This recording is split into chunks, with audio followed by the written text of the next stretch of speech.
Hassan Piker should be banned on Twitch and then deported back to Turkey. And before people on our site cry about hypocrisy, remember that you can't say the word simp or R word on the platform, but you can openly incite murder against conservatives. Enough is enough. Nick Fuentes, who has fantasized about the assassination of Charlie Kirk on numerous occasions, is now taking up the mantle. Yeah, this is the other thing that I saw. I quote retweeted Elon Musk who said, paging Jeff Bezos. Since Hassan wants to claim that in the clip, which he told hundreds of thousands of Twitch followers to go murder people, was out of context, which I didn't do that. I just wanted to remind everyone that Hassan called for the assassination of Tom Cotton to his roughly 1 million followers. Now, even in this image that they're posting, you can see what is taking place. Okay, here it is. Tom Cotton, I encourage people who get stuck behind the pro-Hamas mobs blocking traffic, take matters in your own hands to get them out of the way. Okay, that's a sitting from Arkansas, straight up saying you should do violence to protesters that are peacefully exercising their First Amendment rights. And I guess Pixie also said the same thing. This post is funny because it perfectly illustrates the asymmetry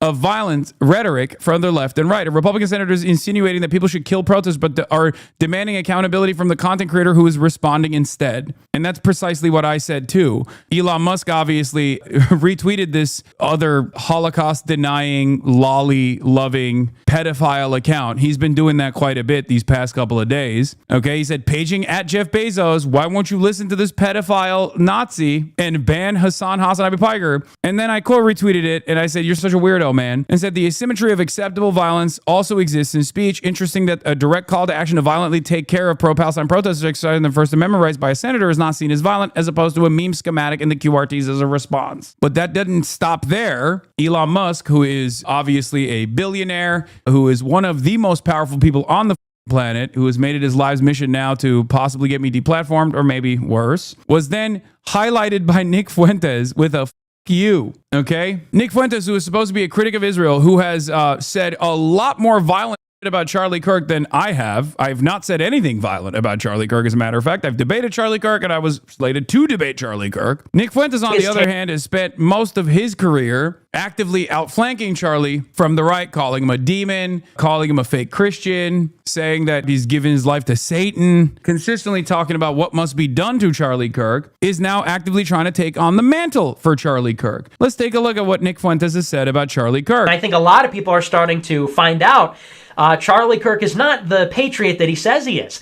And so I look at what happened last night and I think to myself, this is totally a doable operation. You know, Charlie Kirk in the grand scheme of things is just some retarded idiot. Charlie Kirk is not an honest broker, not a conservative. He exists, and Turning Point USA exists to control the conversation. Charlie Kirk was totally unhinged, and I think the guy has Asperger's, so he might have trouble with that. It has to play into this narrative, has to play into the framing that Charlie Kirk and Turning Point are not right-wing, they're not conservative. Obviously, there's a big opportunity to humiliate Charlie Kirk in front of the president's son and demonstrate to the establishment that he is not in control. So that one is going to be a big one. You know, this is stuff that we've been saying for years, that Charlie Kirk is a leftist, that Charlie Kirk is not a conservative.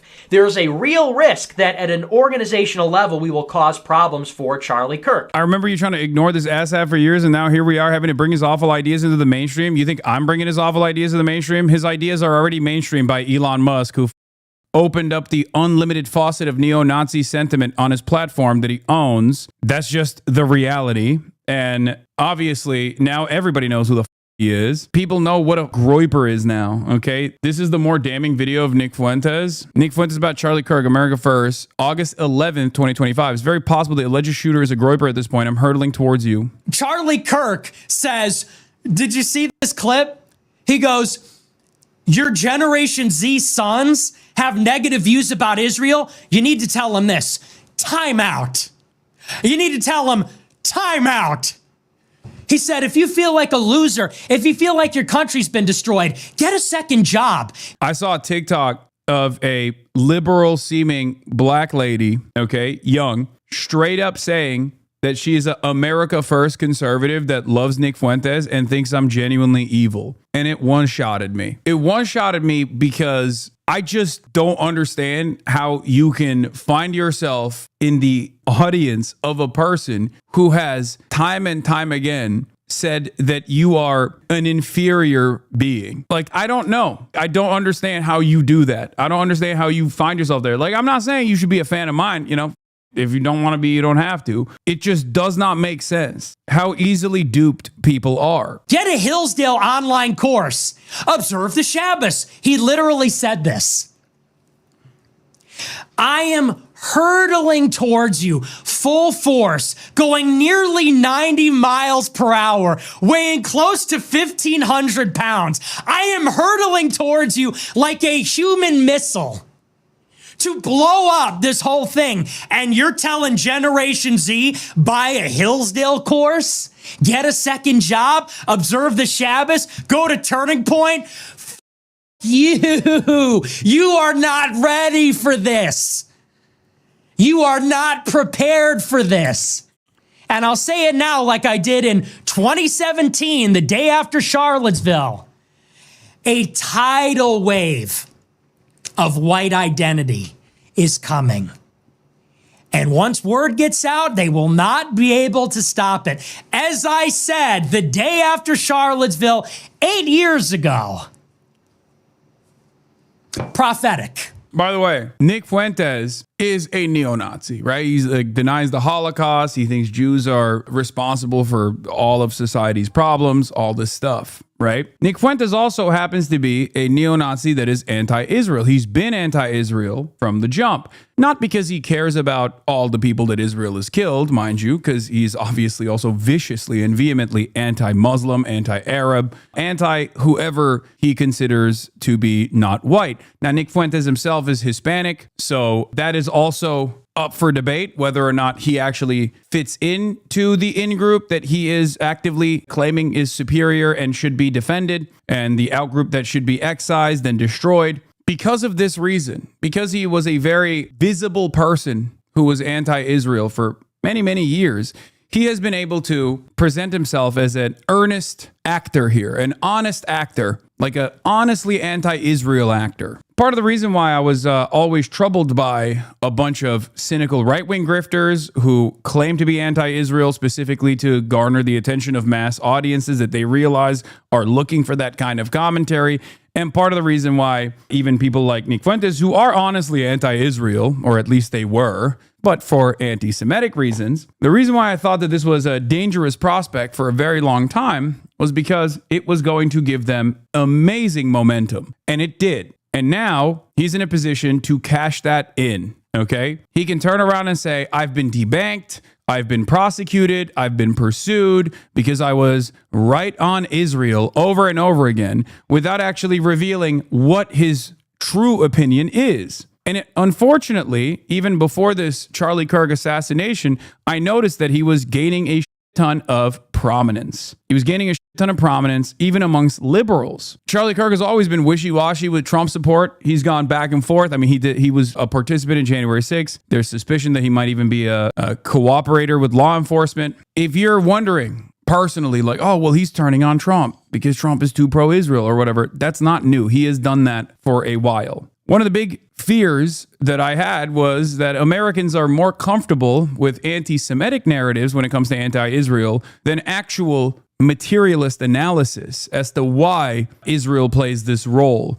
And that is happening in real time. And now he is positioned to seize control of the seize control of the throne, basically, to become the forward-facing Gen Z guy for Republicans. Let him, this will drive down their numbers. What? I don't think you understand. He is a shrewd operative, very cynical, and also has the capacity to be funny at times, which is very dangerous. Charlie Kirk did not have that capacity. Nick Fuentes, despite presenting an even greater threat, being a straight up out and about Holocaust denying fascist, actually can be funny at times, which is how he is able to win favors with a broader audience. He's a cynical room reader. He knows how to position his perspective in a way that comes across as appealing to liberals as well. He is a person that has been able to withstand the full faucet of deplatforming. And in spite of all of that, given the attitude shift that has been seismic on the issue of Israel, he's been able to basically claw himself back into relevance.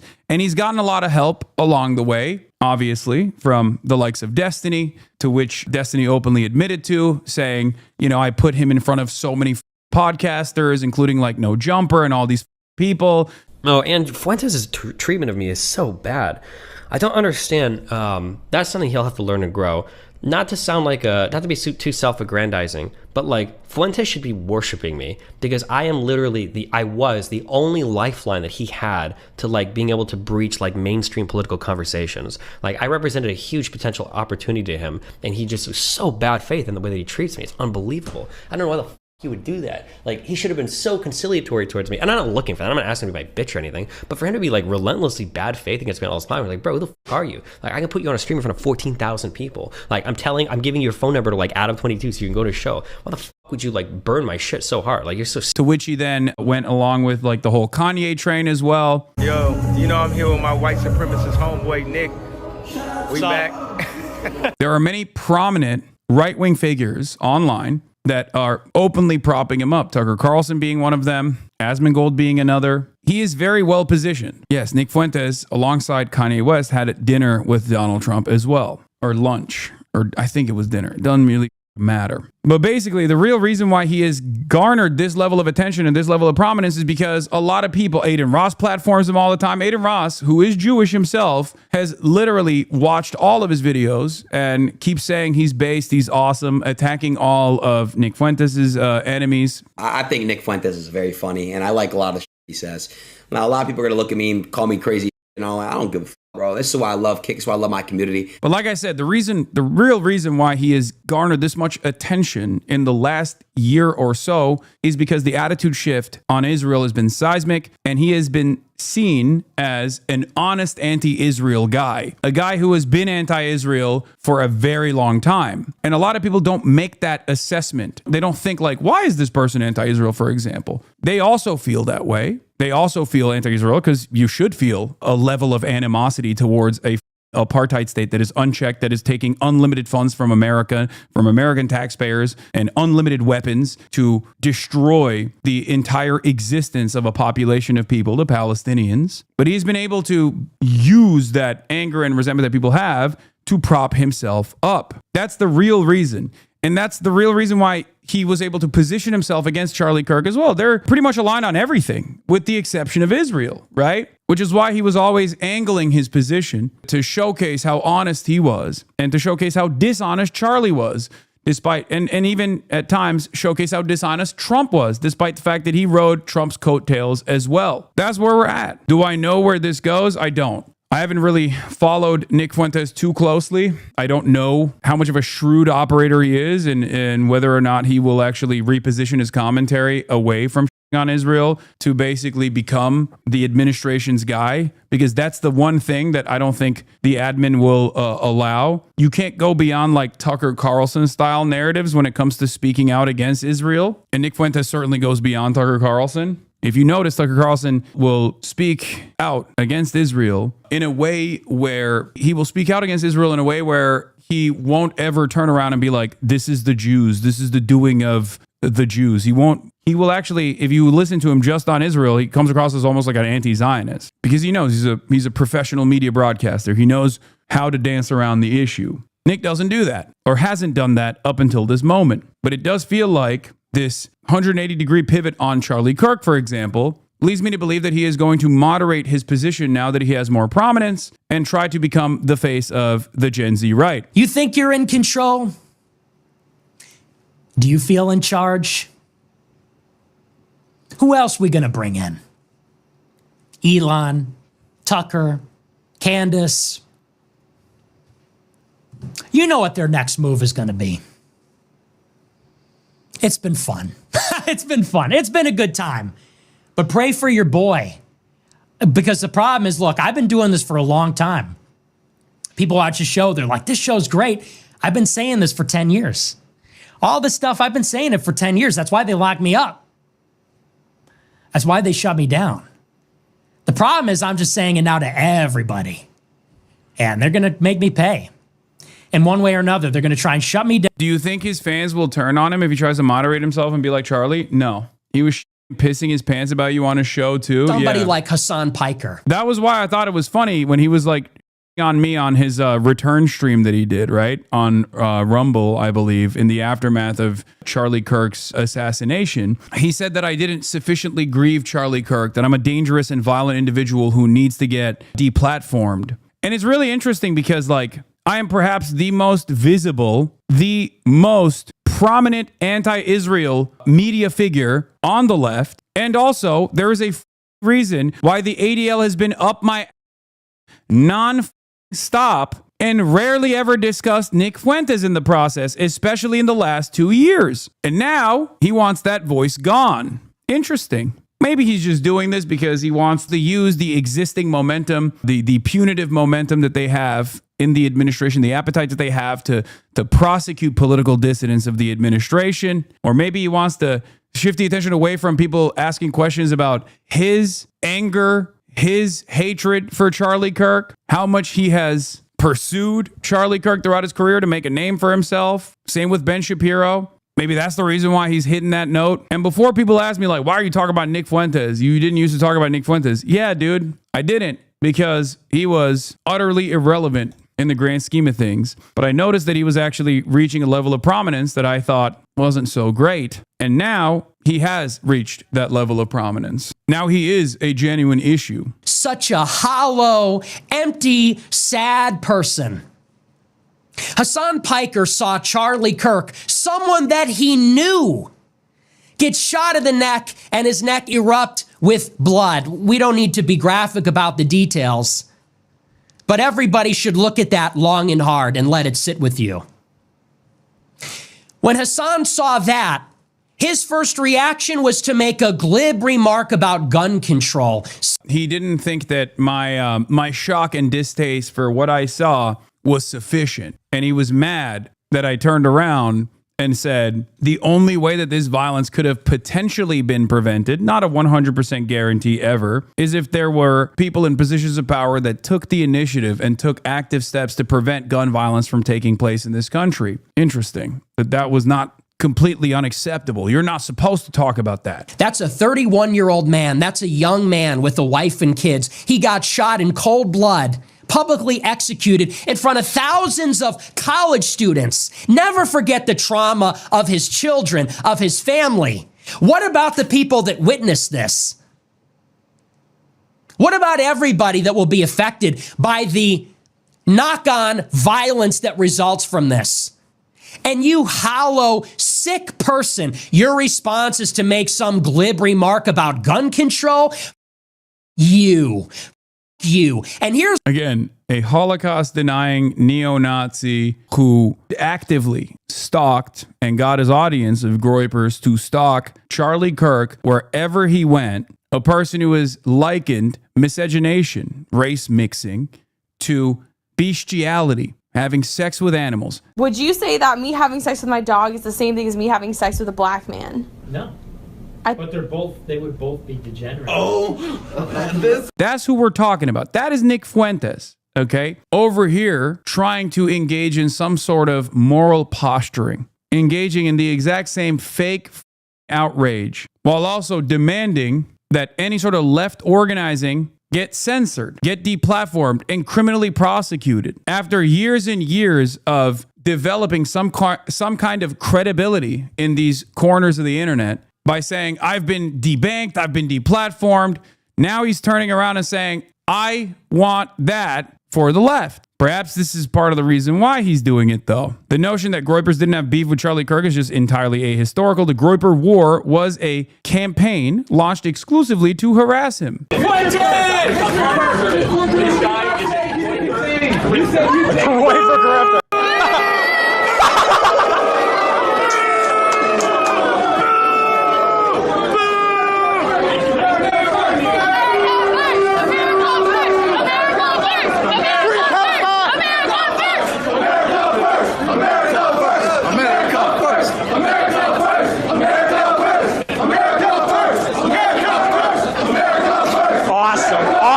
Awesome.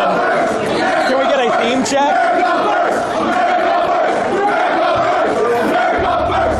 So good. Coward. Yeah, get out of here. Chanted right out. Decisive victory. We snatched victory from the jaws of defeat. They thought they had us. That's the best you have? Hidden television?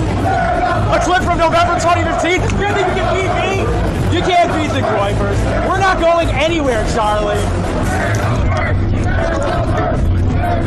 So good, so good. What a keynote moment. Get out of here, coward! Coward! Coward! This doesn't end. We'll see you at December 19th in Florida, bitch! Get the fuck on the campus! Grass! Grass! Oh, perfect. All he had was like Absolutely perfect. What a perfect end. What a perfect end. Oh, but I know I'm gonna change that tune when I'm back on top in June. What a victory. What a tremendous victory. This was the high note we needed to go out on. Perfect. Couldn't have gone better if we scripted it. 4 weeks. 4 weeks of uninterrupted victory. Humiliation after humiliation. Charlie Kirk defeated. Last night, the big opportunity. We blow it. Come back in the afternoon. He tried to run for hours. The rain, the tech issues. And yet we prevailed. Chased him out. I'm so proud of every one of you. I love every one of you. I love the people that make up this movement. You guys are great, high energy, funny, smart. Look at these questions. Nobody else could do anything like this. It's a team. We're a team. It's not about me. It's a team. It's about America first. It's about the memes. It's about being funny, right? So good job to everybody. Thanks for everything. Congratulations. We killed it. We won this Groyper War, and we only have the cherry to put on top in the next month. So thanks everybody for watching. Thanks for the lemons. You thought leftist infighting was bad? Wait for fascist infighting? No, I'm completely aware of this. Okay. Part of the reason why I never touched it is because let him fight. In many circumstances, if I involve myself in these affairs, I become the primary target because they stop fighting amongst themselves and then they come after me instead. Now that a fight is over for Nick, because he's like cynically trying to take advantage of the situation to place himself on the throne after years and years and years of pursuing Charlie Kirk, and also Ben Shapiro as well. Here's another one. Nick Fuentes, a Nazi Frankenstein monster created by the conservative alt-right, is now turning on his masters and vowing to destroy the GOP while harassing Charlie Kirk and Ben Shapiro, as Malcolm X would say, the chickens are coming home to roost, right? That's from December 14th, 2020. It's great to see you. Why did you give a 45-minute speech about me at Stanford, and you won't even look at my Hey, he's with his kids. Come on, I'm right here. Hey, let him cross, man. Let him cross. I know you're with your family, but I can't get to anywhere else. A 45-minute speech? Wow. Well, that's our free speech warrior, everybody. Champion of the battle of ideas. What's ideas, man? Hey, come on. It's his family, man. It's his family. It's his family. No. You guys need to talk. What's it?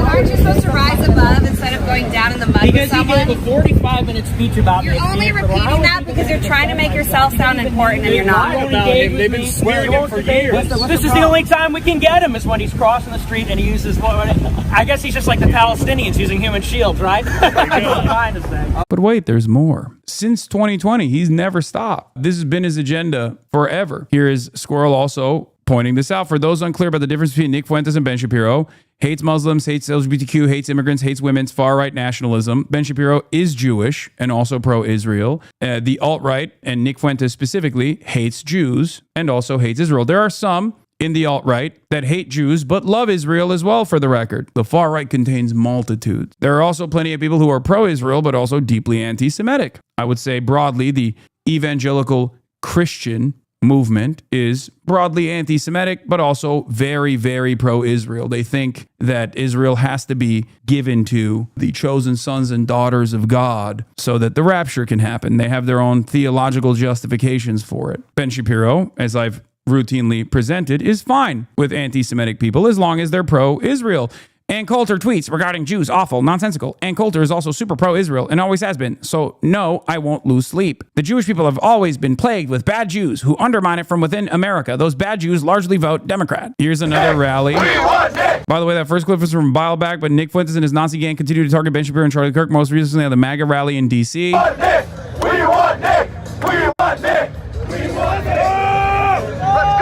The funniest part about this, of course, is that the Republicans don't give a shit about any of this because they don't actually give a shit about Charlie Kirk either. They care about how they can use Charlie Kirk's assassination to their advantage to undermine political organizing in this country, political dissidents, maybe even prosecute and arrest them. So no, I don't think they give a shit about Nick Fuentes actively pursuing Charlie Kirk and Ben Shapiro and numerous other figures. The thing that they do care about Nick Fuentes, however, and I think that that is something that they won't be able to overlook, is his consistent anti-Israel advocacy, his consistent anti-Semitism. If he was pro-Israel, it wouldn't matter. But the fact that he's anti-Semitic and anti-Israel makes him a threat for the Republicans. So I still don't believe that the Trump administration will, if he remains anti-Israel openly, I don't think that the Trump administration will welcome him with open arms. But it kind of doesn't matter. He has been able to swing a lot of the audiences, even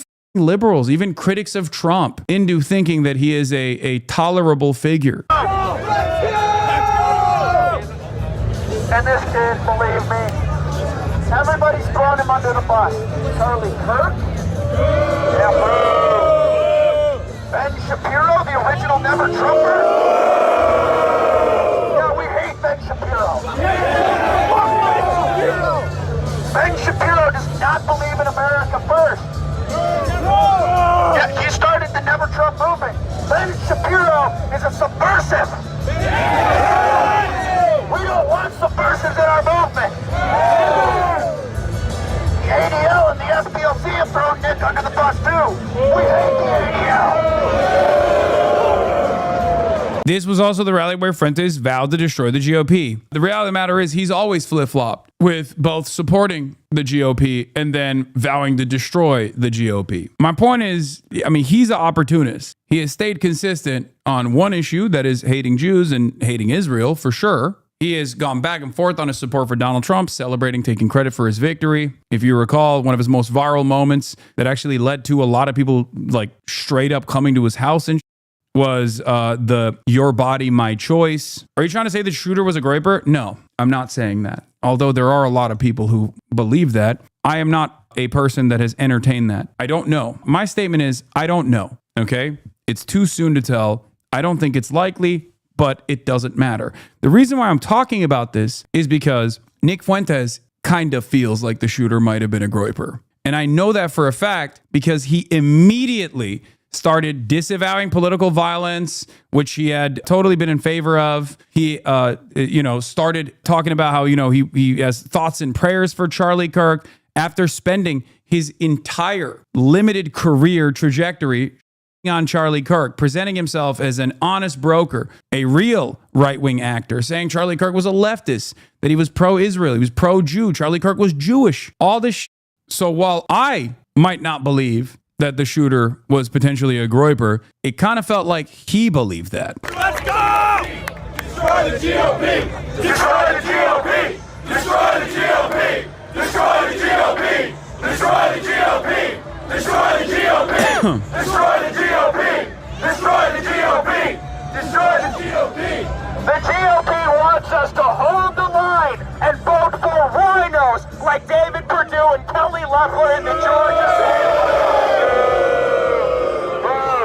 And there are a million other instances of this, which is, I think, part of the reason why he was talking about how he didn't consider my initial assessment sufficient, claiming that I wasn't sufficiently grieving. But here it is. My message to Hassan Piker and every liberal cocksucker like him: you better disavow this violence. You better cry like Dean Withers.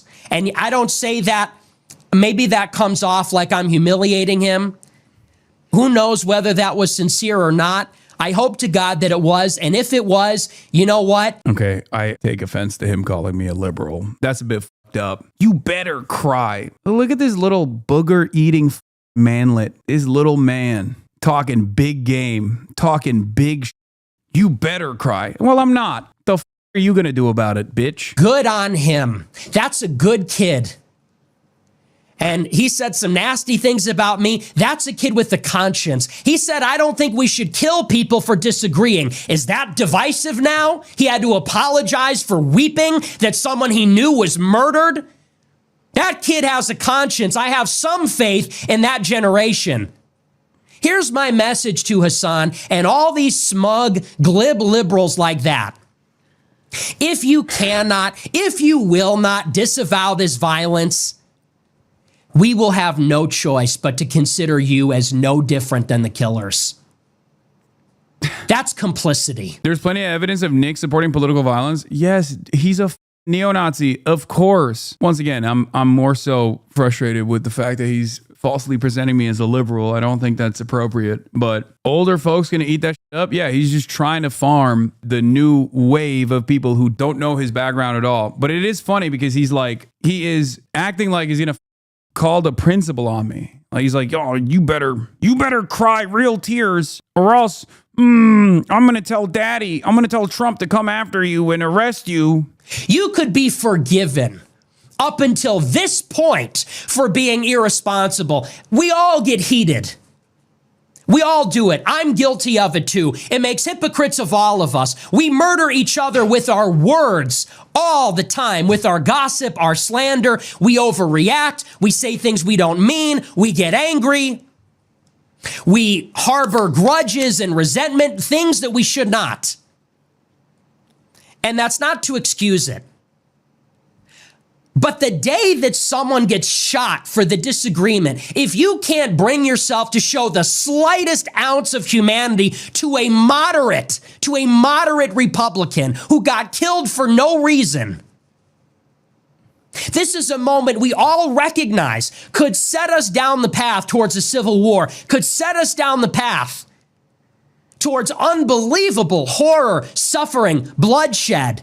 If you can't bring yourself, even for the selfish sake of yourself or your own people or your own pathetic side, to show the slightest ounce of humility, of mercy, of magnanimity, benevolence, charity, then you are no better than the killer. The funniest part about it is that you did disavow Kirk's assassination. You just don't feel really sympathetic about the situation, but obviously it was horrible, so I don't know, you didn't cry enough, I guess? No, I did. I did disavow it. Disavow quickly and vehemently for your own safety? Yeah, no dude. What the do you mean? Of course, I don't think you guys understand. I was supposed to debate him in a public setting like a month from now. And not only did I disavow it, but I also was traumatized by it for obvious reasons. But I don't think that Charlie Kirk is a moderate figure, nor one that was good for the overall collective consciousness or for political discourse in this country. Having said that, however, of course, Nick has to present it in this way because he is trying to shift the attention away from his fans that might have been responsible for doing this. Because here's the thing. I did not like Charlie Kirk. I did not agree with Charlie Kirk. Clearly, at least by Charlie Kirk's own assessment, I was not a violent threat to Charlie Kirk in the way that Nick was. There is a reason why Charlie Kirk refused to debate Nick Fuentes. There's a reason why Charlie Kirk refused to mention Nick Fuentes. There's a reason why he didn't have an issue debating me, on the other hand, both in the beginning of our careers, but also we were slated to debate next week. One must ask the question, why? The many years of Nick Fuentes presenting himself as antagonistic towards Charlie Kirk and stalking him with his groypers is the reason why Charlie did not want to actually debate Nick Fuentes. Or maybe he didn't want to debate Nick Fuentes because he was worried that Nick Fuentes would eat away at his market share. It could be a million different reasons. But I see this as a transparent effort to, one, rehabilitate his image, to present himself as a more moderate figure, with the hopes that he will get hugged and kissed by establishment figures in the Republican Party who either don't know any better or are not fearful of his agenda. And last but not least, a desperate attempt to shift the attention away from people asking, what is a groyper? Actually, what does that even mean? Why did they hate Charlie Kirk? Why did they actually pursue Charlie Kirk physically in the real world? That's the reason why he's doing this. It's the same exact reason why I did not intervene in these affairs when I saw his fans attacking Charlie Kirk and vice versa. Because I knew that if I were to present myself in the middle of that conversation, they would shift their attention away to a figure that they considered a larger enemy. You understand? If this man was an actual white nationalist neo-Nazi that believed in his convictions, he would be shifting his rhetoric out of fear of persecution. He's cosplaying. He has no real ideology. He's simply invested in the attention he gets in creating chaos and division for his own enjoyment. No, I think he's a real neo-Nazi, I think. I do. I believe he's a real neo-Nazi. Anyway, here is Chuck Modi showing Nick Fuentes talking about Charlie Kirk after the shooting versus prior to the shooting. Let's take a look. We had our disagreements. Where we did agree is that he would go to these college campuses and proclaim the name of Jesus Christ. And ultimately, that is why he was killed. The gunmen that killed him, they hated him because of his defense of Christian morality. I'll go to Trump Live Charlie in a second. Kirk cannot call himself a Christian anymore. Sorry, you forfeited that. I do not want to hear, and you cannot allow Charlie Kirk to go to one more public event, one more question and answer, one more ask me anything, without being protested, without being shouted down, without being interrogated about this. This guy goes around from campus to campus in the most artificial and phony and fake way, talking about, oh, God made me very blessed that I control $500 million. Oh, I'm so blessed. I'm so rich and I'm so blessed. And oh, God's been so good to me. I'm such a Christian. Oh, the Lord gave me the Sabbath. I take Saturday off. You sit there and call yourself a Christian and then you make excuses for the genocide of 2 million people? Seriously? You stand there and purport to be an evangelist like Billy Graham? Oh, you're the latest Billy Graham? You're our generation's America's pastor? Why? Because you said the right words? Because you said, God bless, God bless. God bless, my friend. Oh, I rebuke the devil in the name of Jesus. And then you go around from campus to campus making excuses for a famine? What is your backup platform if you get silenced on Twitch? Guys, this question is really funny because I don't think the problem in front of us is that I will continue to be able to do commentary on Twitch or another platform. I think the problem is the administration might actually stamp out any sort of leftist commentary in general and try to criminally prosecute them, okay? That's what these guys are agitating for. I mean, it's all over my timeline. I'm sure you've seen this as well. I mean, here is, once again, American neo-Nazi Nicholas J. Fuentes of Hispanic background, regardless of his white supremacist, Christian nationalist positioning. Hasan Piker should be banned on Twitch and then deported back to Turkey. And before people sit on our side cry about hypocrisy, remember that you can't say the word simp or the R word on the platform, as though this is the same thing as the government deporting someone who is an American citizen, okay? I'm a motherfucking American citizen, and you totally can say simp. You can say the R word too. I choose not to, but you know, Twitch is not prosecuting anybody for that. But think about the idiocy of this statement. There is a word you can't say on Twitch, which is Zionist, ironically enough. Shouts out to the ADL for that one. They actually do stamp out any sort of person from saying, you know, Zionist this or Zionist that. But you can openly incite murder against conservatives. No, you can't. You cannot do that. Enough is enough, he says. That's not the only thing. That's not the only thing that I've seen. There's like, what was it like? I saw an account that was like crypto leftists be like, deport Hasan, arrest Hasan, okay? And Elon Musk is going crazy over it. They will stamp out discontent everywhere, okay? Like, look at this. He's like crying like a SJW. Look, it would be deeply ironic if Charlie Kirk's death was used to wipe out his life's work on free speech. I think anyone suggesting we take away people's right to speak, which, by the way, I don't think he had a life's work of free speech anyway, but that's not enough. It's too late for that now. Why don't you start by disavowing your piece of nephew and his repeated calls for violence and glorification of terrorism? Let's start there. The guy who's saying that also said this. If I was in a room with Hitler and that guy, me and Hitler would team up and fuck that guy up. We would kill that guy. Hitler would hold him down, and I would beat him to death.